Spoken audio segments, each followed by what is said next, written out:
오늘은 제8계명 세 번째 시간입니다.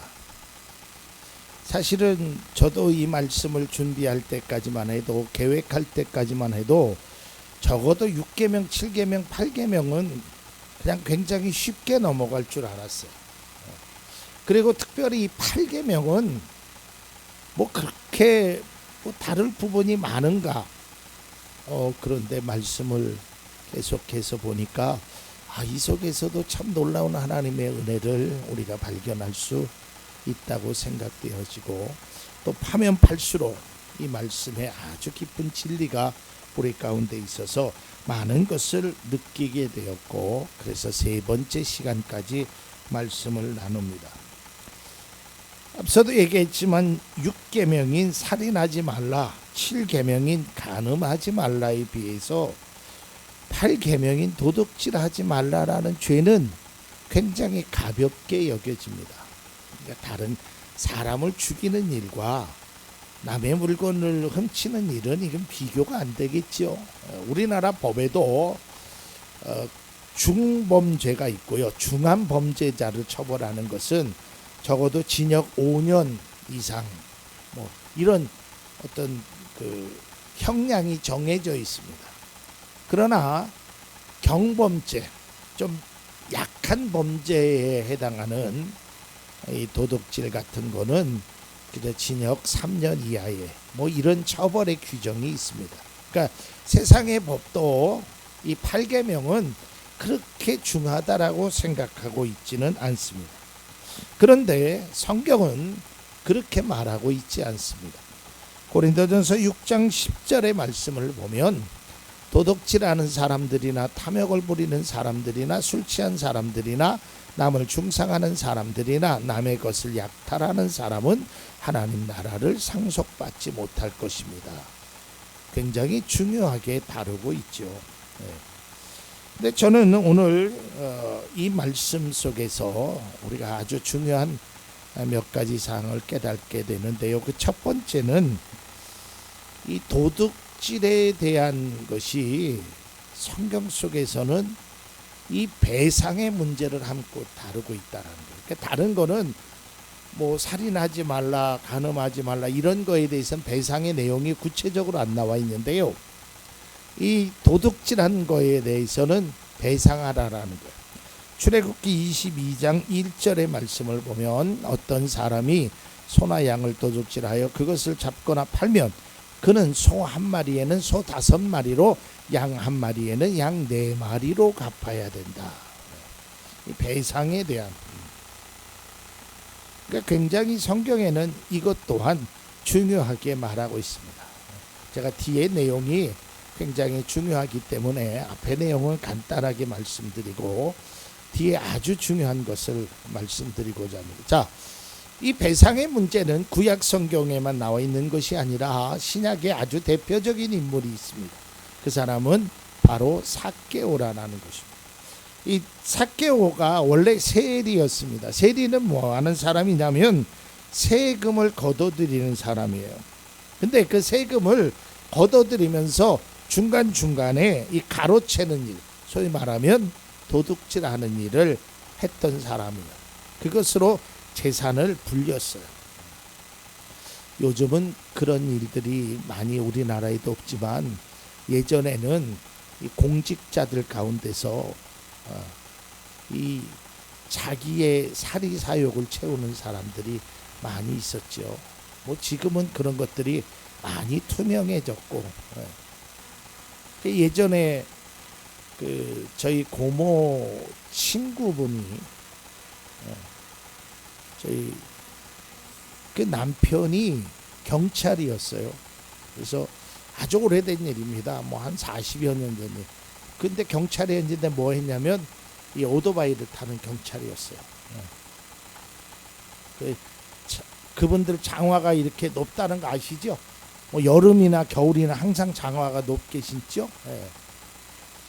그래서 그랬는지 아무튼 장화를 꼭 그렇게 신고 다녀요.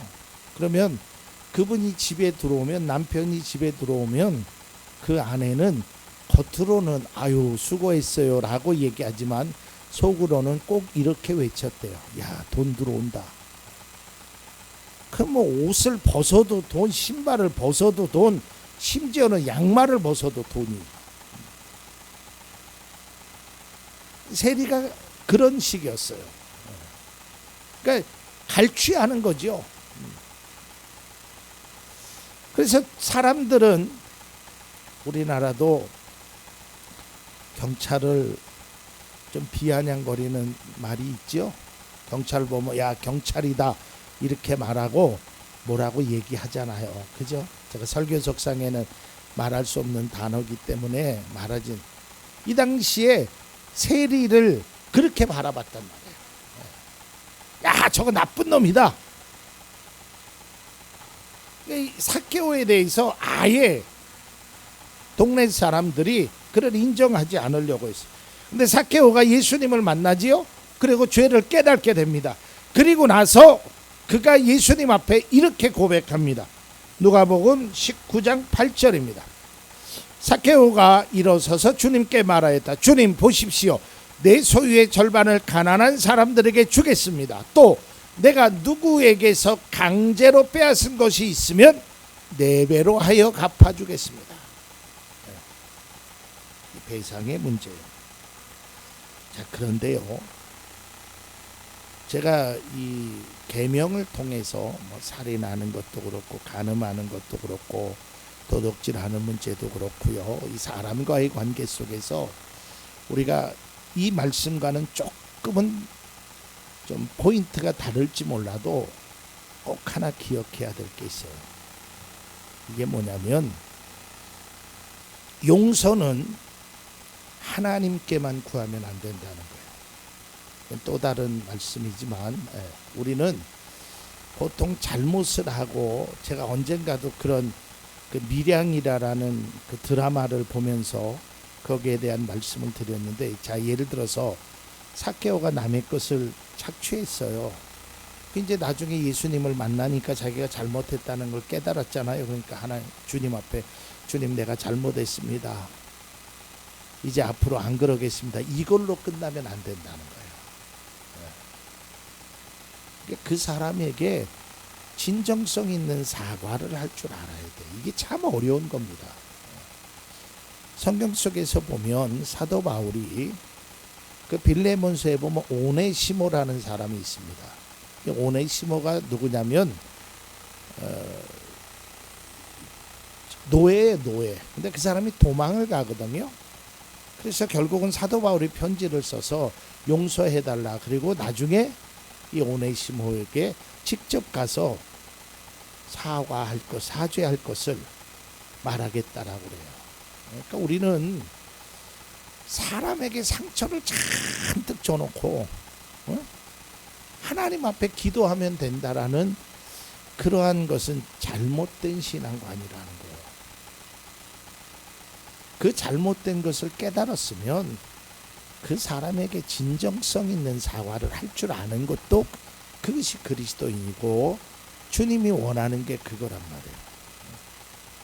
그리고 더 가관이 뭔지 아세요? 아니, 잘못은 사람에게 했잖아요. 그죠? 사실 그렇잖아요. 내가 어떤 사람을 딱 때렸다 칩시다.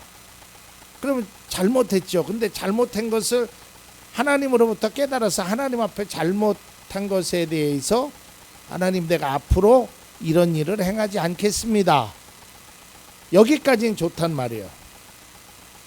그런데 그 때린 사람에게는 아무런 사과도 하지 않고 뭐라고 얘기하느냐? 나는 하나님께 용서를 받았다. 이건 정말 하면 안 돼. 이거는 하나님이 용서하신 게 아니에요. 하나님의 용서는 네가 사람의 마음을 그렇게 아프게 했으면 그 사람에게 찾아가서 잘못된 것을 구해야 되는 거예요. 이건 8계명과 조금 다른 내용이기 때문에 제가 예전에도 한번 이 말씀을 용서에 관한 말씀으로 했는데, 사람에게 잘못을 해놓고 사람을 그렇게 힘들게 하고 사람을 그렇게 아프게 하고 기도만 했다고, 회개만 했다고 아니에요. 성경에는 아주 우리의 마음속에 중요한 말씀이 많이 담겨져 있는데요. 그 말씀 중에 이런 말씀이 있어요. 야, 네가 보이는 사람에게조차도 제대로 하지 않으면서 어떻게 보이지 않는 하나님에게 한다고 하느냐. 위선자지요. 여러분, 진정한 회개는 하나님께 회개야 아울러 나 때문에 마음 아파하는 자, 나 때문에 고통받은 사람에게 진정성 있는 용서를 구하는, 다시 말해서 오늘 삭개오가 4배나 갚겠다라는 그러한 사과와 행동이 뒤따라야 된다는 거예요. 자, 그 다음에 이제 본문으로 돌아가서, 자, 8계명. 자, 그러면 제가 구체적으로 2가지를 알려드리겠습니다. 자, 어떻게 하면 8계명을 잘 지킬까? 지난 시간에 잠깐 얘기했지만 첫 번째로는 자족하는 마음이 있어야 돼요. 내 것에 대한 만족이 있어야 돼요. 그러니까 자꾸 다른 사람의 것을 비교하다 보면 다른 사람의 것은 다 좋아 보이고 내 것만 초라하게 느껴진다. 아니에요. 물론 다른 사람이 좋을 수 있어요. 다른 사람이 멋질 수 있어요. 그러나 내가 가진 것에 대한 만족을 느낄 수 있어야 돼요. 내가 비록 가진 것이 많이 없어도 내가 이것에 대한 만족을 갖지 못하면 우리는 언제든지 도둑질을 할 수 있는 그런 마음의 자세가 열려 있단 말이에요. 그래서 우리는 자족하는 마음이 있어요. 끝으로요, 정말 중요한 거예요. 이 8계명에서 다른 건 몰라도 이거 하나만은 기억해야 돼요.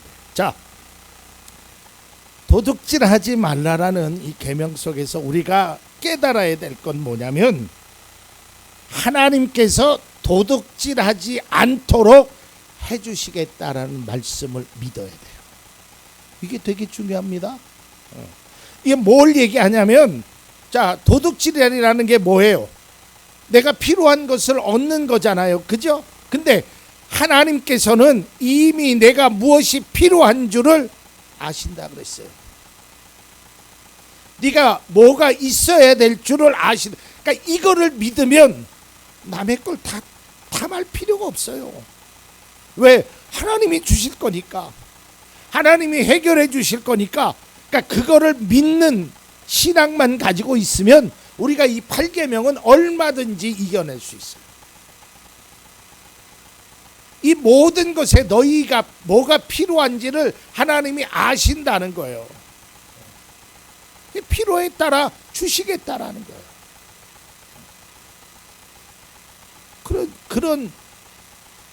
그러니까 나는 그것만 믿으면 돼요.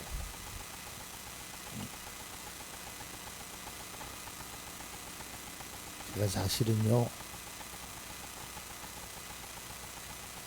초등학교 때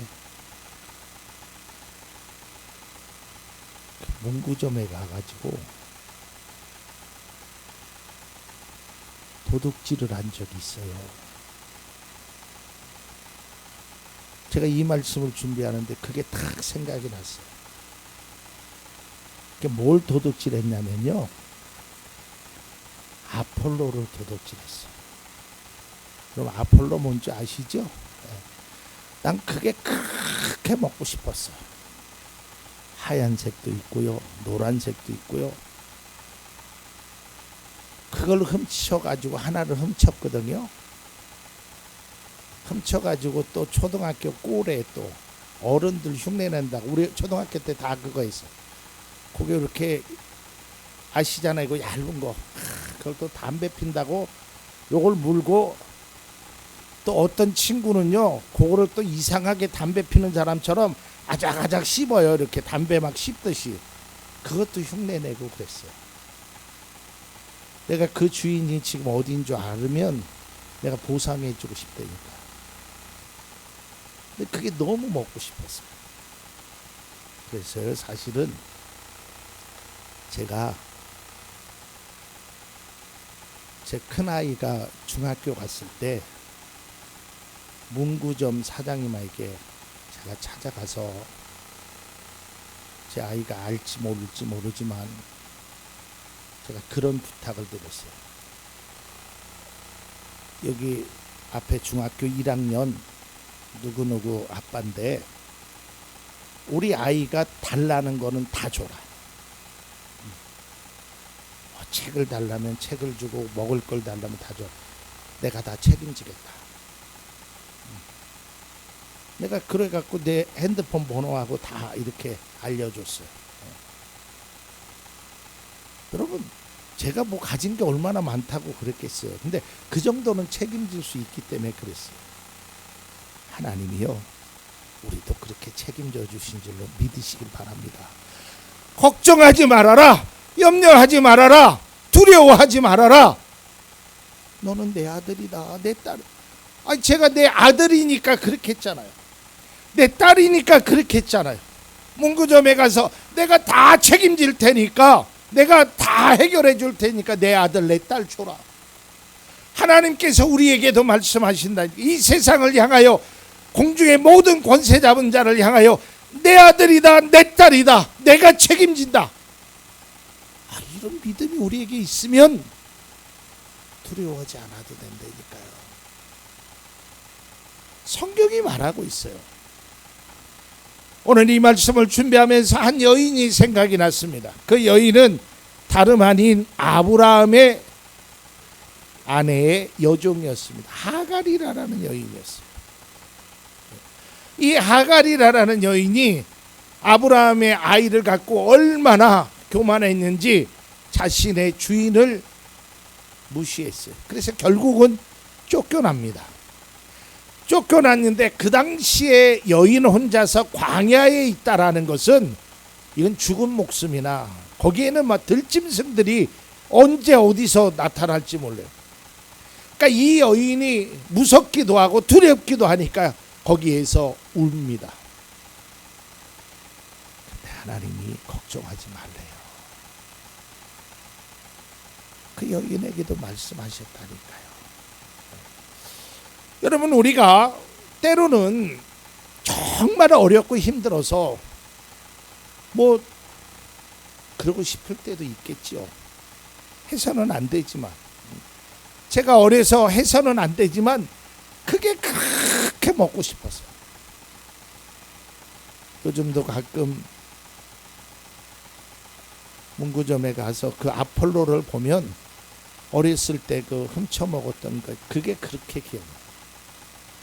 제 인생에 가장 진짜 먹고 싶었던, 군침을 흘렸던 게 딱 두 가지거든요. 그 첫 번째 게 아폴로예요. 그건 제가 훔쳐서 먹었다 그랬잖아요. 그 다음에 두 번째로는요, 정말 먹고 싶은 게 있는데 그게 핫도그였어요. 네, 핫도그에 한이 맺혀 있어요. 그 핫도그 중에요, 지금은 안 그러는데 옛날엔 핫도그가 이렇게 컸거든요. 네. 근데 소세지는 딱 요만했어. 요만큼 들어있어. 그 소세지가 그렇게 먹고 싶었어요. 그래서 요새도 그걸 보면 군침이 돌고 어렸을 때 생각이 나거든요. 근데 이제는 훔치지 않아도 될 만큼 하나님이 다 주셨어요. 그럼 우리에게도 마찬가지예요. 여러분의 삶 속에 생각해보면 너무 힘들고 고되고 힘들고 지쳐 낭망하고 있어. 이때 하나님이 말씀하신다니까요. 너는 내 아들이다. 너는 내 딸이다. 내가 지명하여 불렀나니 너는 내 것이다. 내가 너를 책임진다라는 거예요. 하나님은 우리의 모든 필요를 하나님이 채워주시, 이걸 믿는 것이 믿음이에요. 내 힘으로 내 능력으로 안 되더라니까요. 나는 그것을 수없이 많이 느끼고 체험해 보았어요. 내가 해결한 것이 아니라 하나님이 해결해 주셨어요. 사랑하는 성도 여러분, 하나님이 나의 것을 책임지심을 믿는 우리들은 이 8계명에서 얼마든지 해방될 수 있고, 이 8계명을 잘 지킬 수 있는 그 근원적인 것을 하나님이 우리에게 보장하여 주시는 그 하나님이신 줄 믿고, 우리가 그 하나님 앞에 나의 삶을 맡길 수 있기를 바랍니다.